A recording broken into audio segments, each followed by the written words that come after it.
Baik, selamat datang, selamat bergabung kembali.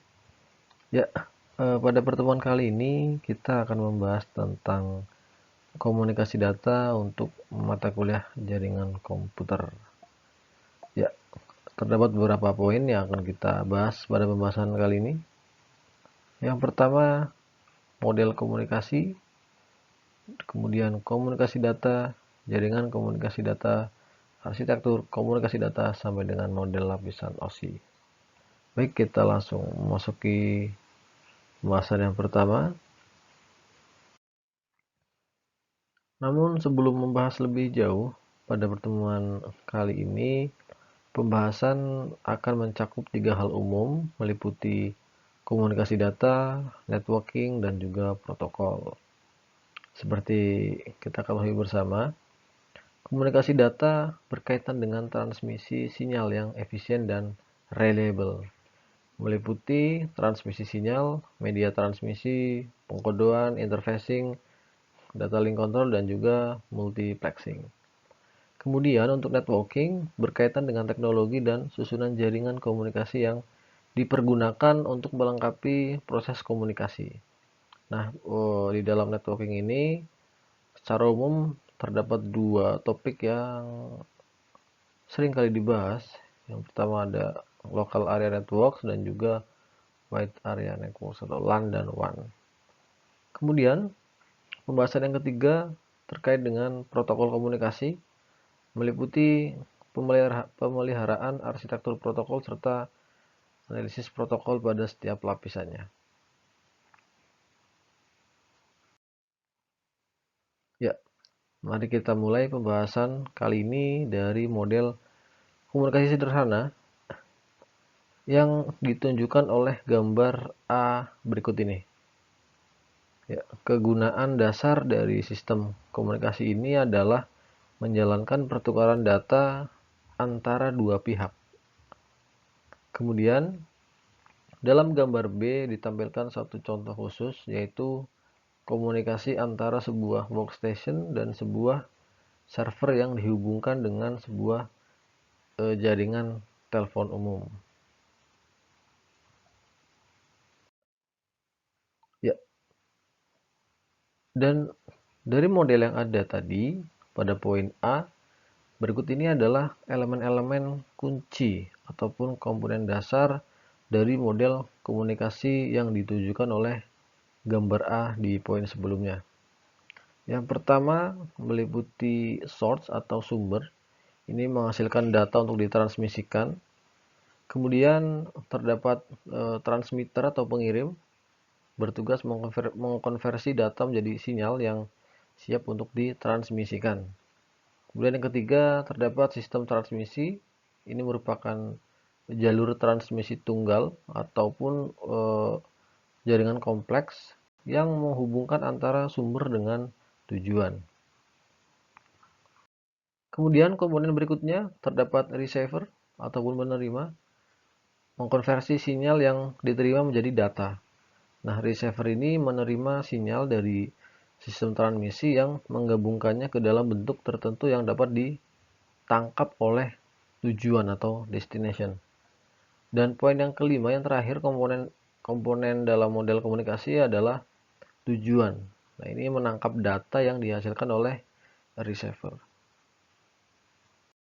Ya, definisi data. Apa itu data? Data bisa diartikan sebagai sesuatu yang belum mempunyai arti bagi si penerimanya dan masih memerlukan adanya suatu pengolahan. Ya, data ini bisa saja berwujud suatu keadaan, gambar, huruf, angka, simbol, bahkan suatu kejadian ataupun suatu konsep. Ya, untuk lebih jelasnya silahkan direview kembali materi terkait tentang perbedaan antara data, informasi, dan juga pengetahuan. Ya, data dan informasi.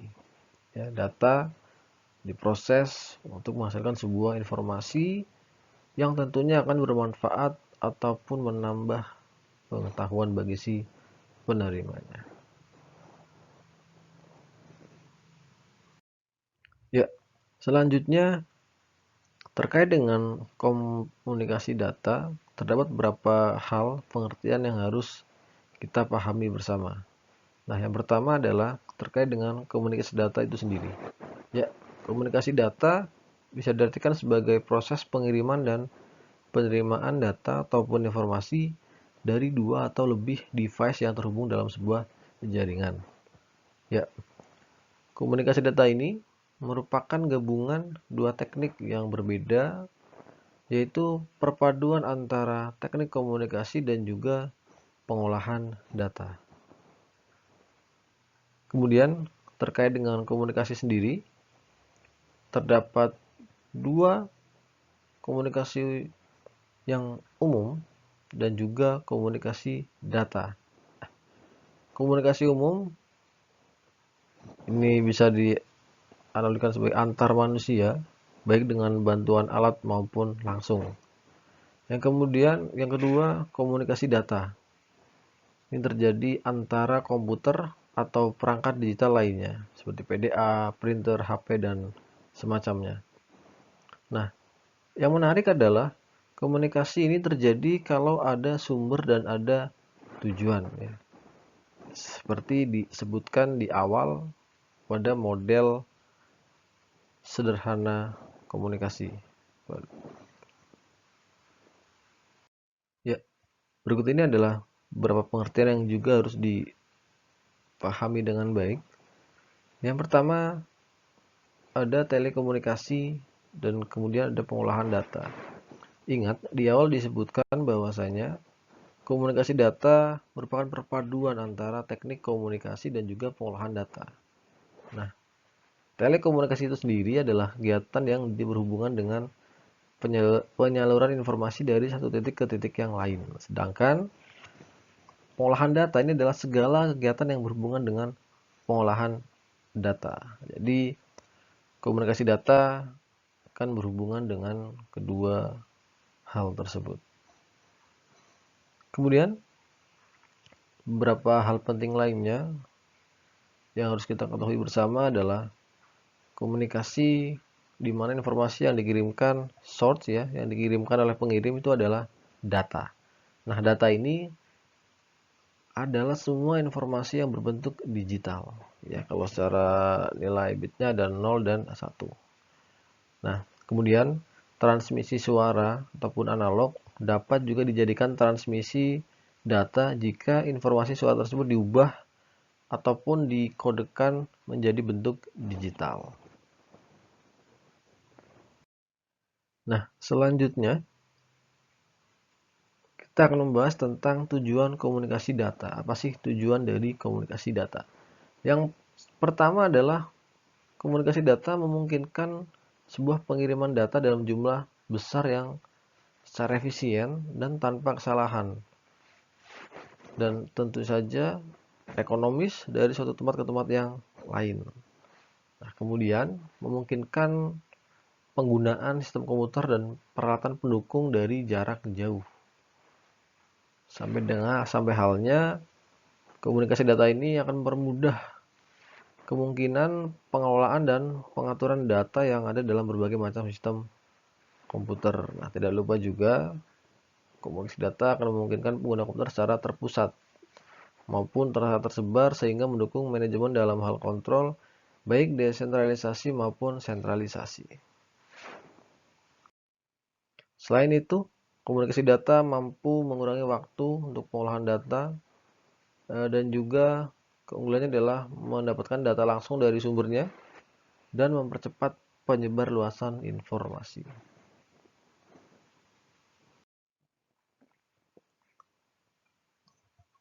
Gambar berikut ini adalah model komunikasi data sederhana. Kita akan menelusuri secara detail gambar ini dengan menggunakan surat elektronik sebagai contoh.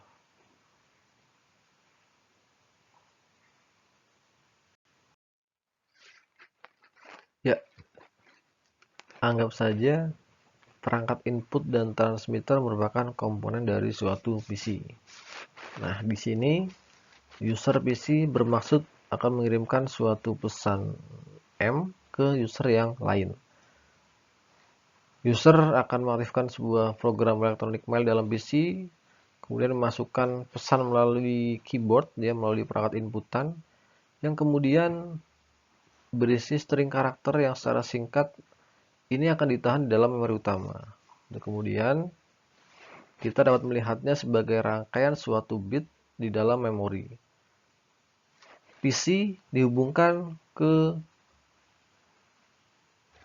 jaringan telepon ataupun local network melewati sebuah perangkat input-output melalui transmitter. Nah, kemudian data ini akan diberikan kepada user melalui suatu perangkat output akan ditampilkan melalui printer ataupun layar. Nah, biasanya si receiver ini akan mengecek pesan ini sesuai atau tidaknya. Nah, pesan atau message sebagaimana yang dilihat oleh user biasanya merupakan salinan dari pesan aslinya. Jadi dari sender, dari source, inputannya M. Nah, kemudian sampai dengan tujuan, sampai dengan destination diterima itu sebagai M action ataupun bisa diartikan M action ini sebagai salinan dari pesan aslinya dari source. Begitu.